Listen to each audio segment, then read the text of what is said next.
उन्हाळ्यामध्ये इतर डाळी ज्या आपल्यासाठी जड आहेत पचायला त्याही आपण खरं टाळायला पाहिजे. सो उडद डाळ पचनासाठी ही थोडीशी जड आहे आणि म्हणून ती थंडीत खाल्ली तर खूप खूप खूप फायदेशीर आहे. म्हणजे ज्याची आपण इडली डोसा असे पदार्थ बनवतो, खूपच फायदेशीर आहे उडद डाळ.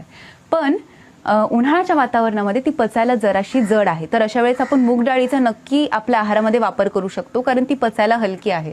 आणि सर्व व्हेजिटेरियनसाठी प्रोटीनसाठी डाळींपेक्षा वेगळा चांगला अजून कुठला सोर्स नाही. त्यामुळे डाळींचा आपल्या आहारामध्ये समावेश पाहिजेच, पण त्यातून तुम्ही मूग डाळ जर वाढवलीत तर त्याचा नक्कीच उपयोग होईल.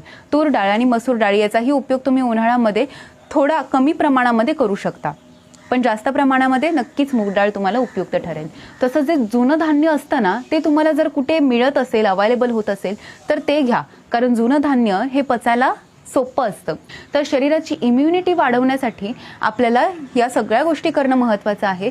आणि उन्हाळ्यामध्ये आपल्या शरीरामध्ये इम्युनिटी पॉवर जर टिकून असेल तर सारखं सर्दी होणं, ताप येणं, खोकला होणं किंवा योग्य वेळेस भूक न लागणं, झोप न लागणं, हे असे सगळे त्रास तुम्हाला उद्भवणार नाही.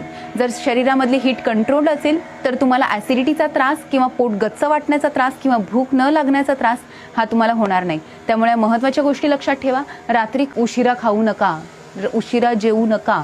तुम्ही जितकं लवकर होईल तितकं लवकर जेवण करून घ्या. 6:30-7च्या आत म्हणजे सूर्यास्ताच्या आत तुम्ही जेवलात तर तुम्हाला खूप आरोग्य लाभेल. मी कितीतरी वर्ष हे पाळते आणि मी ते अनुभवते, म्हणून मी अनेकदा आहाराचा जेव्हा विषय निघतो तेव्हा तुम्हाला हे सांगण्याचा प्रयत्न करत असते की रात्री उशिरा जेवू नका.